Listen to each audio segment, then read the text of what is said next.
What's up, surf fans? This is Endo for the EpicTV Surf Report, and this week we're going to Portugal.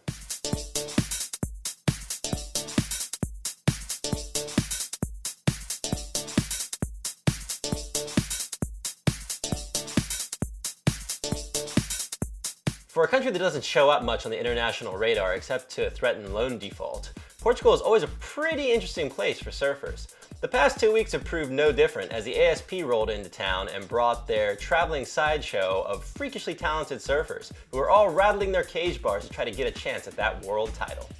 Carissa Moore kicked off the action last week by winning not only the comp but also her second world title in the predictably crummy beach break called Guincho.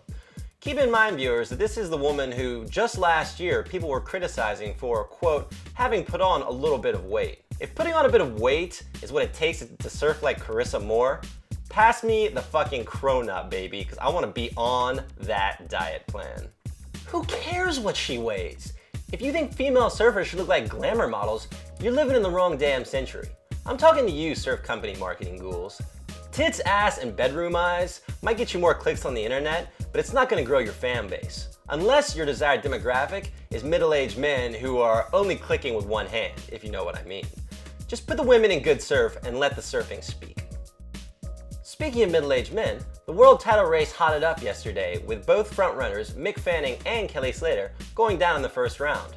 Slater took issue in his heat with a photographer that he thought was too close to him on one of his waves. Getting pretty close to the photographer on the inside. He might be asking for a little bit more space here, I think he's just been sent in, actually, just quietly. Yeah. And Kelly wouldn't be backward and coming forward there. The guy got in the road. I think Kelly's just worded him up. Whether the photographer cost him the heat or not is debatable, but the bigger question is, if a surfer gets tubed in the ocean and there are no photogs around to capture it, do young children still buy his board shorts? Hey, eat my shorts. A more interesting tidbit of drama took place on Tuesday before the heats even started. In a warm-up session, Joel Parkinson dropped in on a local bodyboarder and then got slapped by said bodyboarder for his indiscretion. Oh, mate. When asked about it later, Parkinson said there was, quote, no harm done, which I thought was a pretty classy move. Let's just hope the bodyboarder doesn't make his own YouTube response.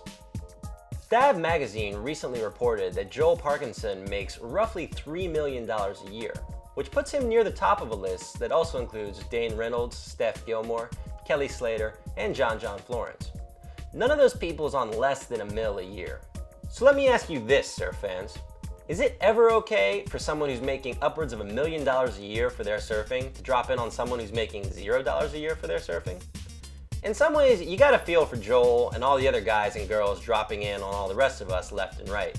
Because the more money you make for surfing, the more waves you have to catch in order to please your sponsors, your photographers, your filmers, and everyone else who's watching your every move. But once the media and once the portrayal of surfing becomes more important than the actual surfing, I think we have a real problem. Why can't you just admit that you were wrong? Why can't you just say, yeah, we fucked up?